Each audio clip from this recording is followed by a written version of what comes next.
Hello friends, welcome to Faizami classes. Tax deducted at source मतलब जब भी आप किसी को पेमेंट करोगे, छोटा सा पोर्शन उसमें से काट लोगे और उसे गवर्नमेंट को पे कर दोगे। फिर वो जिसका काटे हैं वो समझे, वो अपना रिटर्न फाइल करे, मंगाए, वो उसका मामला है। हमारा काम है सिर्फ टैक्स डिडक्ट करना। आज के लेक्चर में हम सिर्फ यही देखेंगे कि टैक्स डिडक्ट कब किया जाता है और किसके लिए, कॉन्ट्रैक्टर्स के लिए। 194C। देखिए, जो टैक्स डिडक्शन के जो सेक्शंस होते हैं, बेसिकली वो इनकम टैक्स के 190 की जो सीरीज होती है वहां पर सारे के सारे मिल जाते हैं हमें। उसमें अलग अलग लोगों के लिए अलग अलग डिडक्शन होते हैं। आज हमारा टॉपिक है जो कॉन्ट्रैक्टर को जो हम पे करते हैं वर्क कॉन्ट्रैक्ट के लिए, मतलब जॉब वर्क के लिए, साइजिंग चार्जेस के लिए और इस किस्म की बहुत सारी चीजों के लिए जो हम टीडीएस कट करते हैं और जो पेमेंट करते हैं उसके ऊपर क्या प्रोविजंस हैं उन्हें आज हम समझ लेते हैं अच्छे से। तो उसकी जो डेफिनेशन है कि एनी स्पेसिफाइड पर्सन, कौन है पहले तो स्पेसिफाइड पर्सन वो अभी हम देखेंगे। Any specified person responsible for paying any sum to any resident contractor. अगर आप किसी को पे कर रहे हो और किसके लिए पे कर रहे हो, for carrying out any work in persons of a contract. Work में क्या क्या चीजें आती हैं, पहले तो डेफिनेशन में डायरेक्ट इंक्लूड कर दिया कि सप्लाई ऑफ लेबर, ये भी इस कॉन्ट्रैक्ट में आने वाला है। वर्क कॉन्ट्रैक्ट में सप्लाई ऑफ लेबर भी आने वाला है। उसके अलावा अब हम देखते हैं कि वर्क का क्या मतलब है, स्पेसिफाइड पर्सन का क्या मतलब है। तो कॉन्ट्रैक्ट का पहले इंक्लूड होता है कि कॉन्ट्रैक्ट और सब कॉन्ट्रैक्ट, दोनों चीज इसमें इंक्लूड है। सब कॉन्ट्रैक्ट क्या है कि कॉन्ट्रैक्टर किसी से कॉन्ट्रैक्ट लिया और उसका कुछ पोर्शन किसी और को दे दिया कि भाई इतना काम तू कर ले, बाकी मैं कर लेता हूं और इसको फिर अपन दोनों मिलकर दे देंगे। सब कॉन्ट्रैक्टर है ये।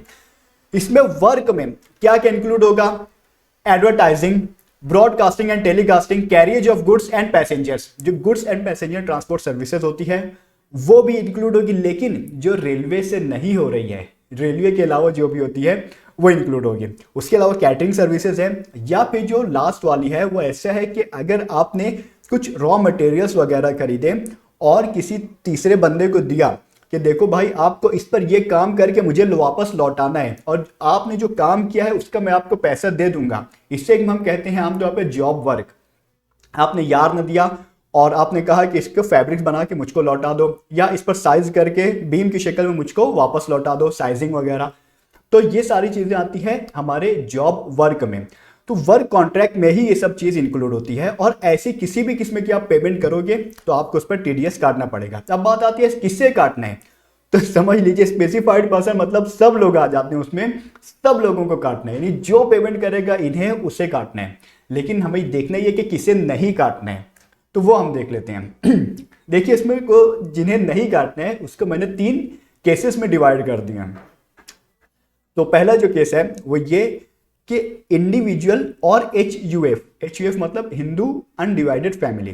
तो इंडिविजुअल और HUF के लिए है कि अगर इनका टर्नओवर पिछले साल का, लास्ट फाइनेंशियल ईयर का इनका टर्नओवर है जो टैक्स ऑडिट लिमिट जो उसको क्रॉस नहीं करता है। टैक्स ऑडिट लिमिट बिजनेस के केस में होती है 1 करोड़ रुपया और प्रोफेशन के केस में होती है 50 लाख रुपया।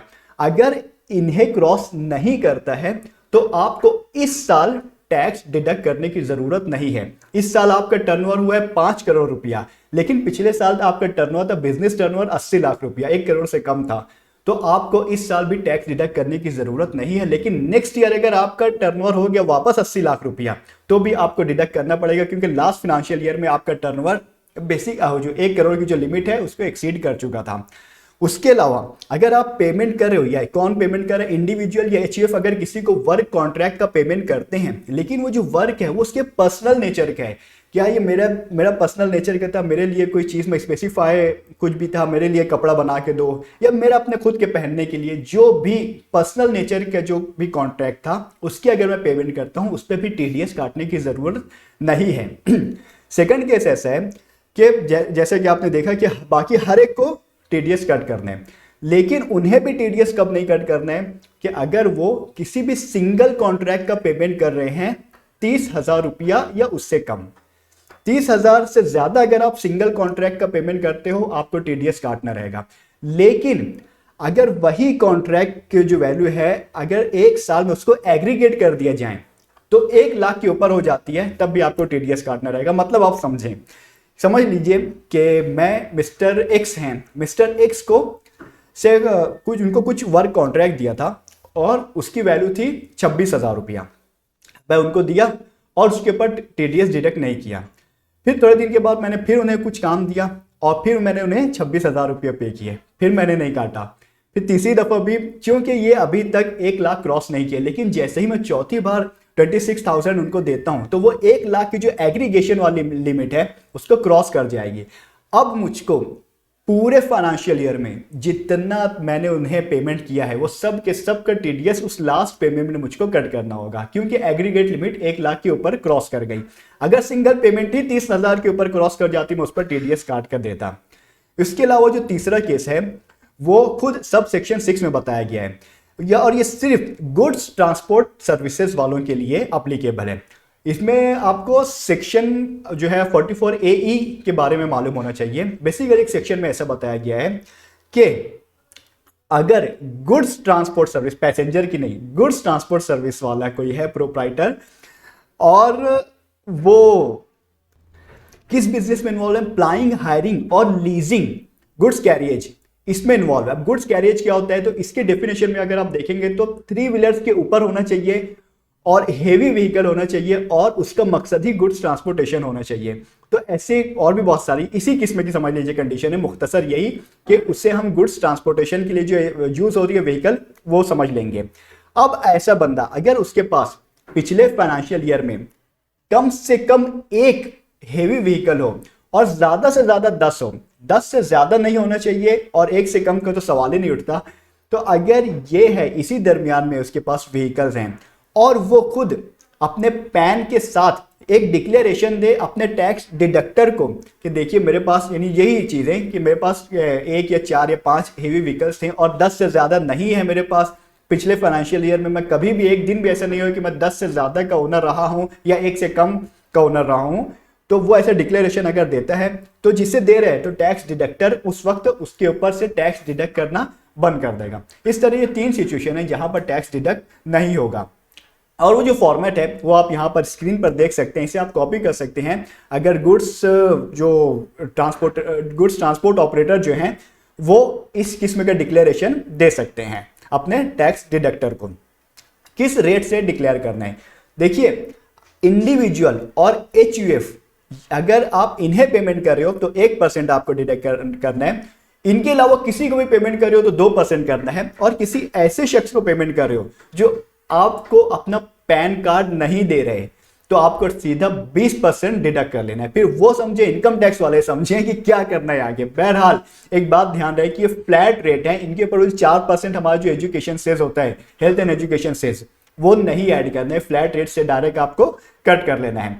उसके बाद कब कट करना है ये बात आती है। तो देखिए जब भी आप पेमेंट करते हो, एक्चुअल पेमेंट इसे कर रहे हो या फिर इसके बुक्स ऑफ अकाउंट में आप क्रेडिट कर रहे हो, आपको उसी वक्त टैक्स डिडक्ट कर लेना है। और कब जमा करना है, रख लेना है जिस महीने में आप, अगर आप नॉन गवर्नमेंट हो यानी गवर्नमेंट के बिहाफ में नहीं, आपका खुद का है, आपका पर्सनल है, तो जिस महीने में आप टैक्स डिडक्ट करते हो उसके महीने के एंड होने के अगले 7 दिनों के अंदर आपको गवर्नमेंट को ये टैक्स पे कर देना है। लेकिन अगर आप गवर्नमेंट के बिहाफ में टैक्स डिडक्ट कर रहे हो तो फिर आपको जिस दिन आप डिडक्ट किए उसी दिन आपको गवर्नमेंट को पे कर देना है। लेकिन क्योंकि हमें पता है मार्च एंडिंग में काम ज्यादा होता है, तो अगर मार्च के महीने में कोई भी टैक्स डिडक्ट करता है तो उसके लिए जो 7 दिन की लिमिट है वो बढ़ाकर 30 दिन कर दी जाती है और 30 अप्रैल तक वो गवर्नमेंट को पे कर सकते हैं। उसके बाद जब ये पेमेंट होता है तो उसका रिटर्न फाइल किया जाता है हर क्वार्टर में, क्वार्टरली रिटर्न इसका जाता है। उसमें ये हमें डिक्लेयर करना होता है कि किस किस पैन के अगेंस्ट में हमने टीडीएस कट किया हुआ है और वो रिटर्न की शक्ल में फिर फाइल करना होता है। तो टीडीएस रिटर्न जो होता है, जो जैसे ही क्वार्टर खत्म होता है कोई भी, जैसे अप्रैल और जून का जो क्वार्टर है उसके एक जो नेक्स्ट मंथ रहेगा उसकी लास्ट डेट है, वही टीडीएस रिटर्न की भी लास्ट डेट होगी। उसके अलावा आपको टीडीएस सर्टिफिकेट इशू करना होगा हर क्वार्टर में, जिसका जिसका आपने जो जो टैक्स कट किया है उसे आपको फॉर्म 16A इशू करना होगा। उसे बताना होगा कि देखो आपको इतना टैक्स, जो सारी डिटेल्स हैं उसे वो प्रोवाइड करनी होगी।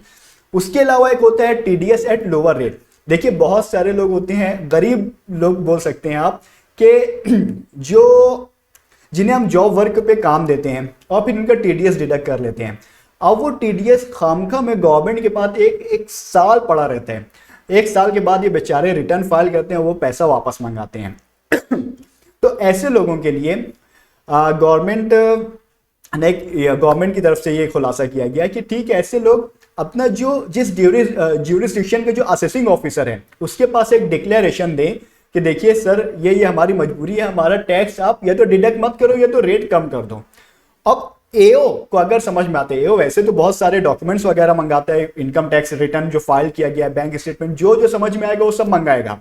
और अगर उसे समझ में आया कि हाँ वाकई जेन्युइन पार्टी है, तो वो या तो लोअर टैक्स डिडक्शन का सर्टिफिकेट या नील टैक्स डिडक्शन का सर्टिफिकेट इश्यू कर देगा। ये सर्टिफिकेट आपने लेना है और अपने जो भी डिडक्टर है, जो भी आपको पेमेंट करते हैं, उससे जाके दे देना है कि देखो भाई आज के बाद टैक्स डिडक्ट मत करना। तो ये था सेक्शन 194C कॉन्ट्रैक्टर्स के लिए, और उम्मीद करता हूं आपको समझ आया होगा। फिर मिलते हैं, खुदा हाफिज।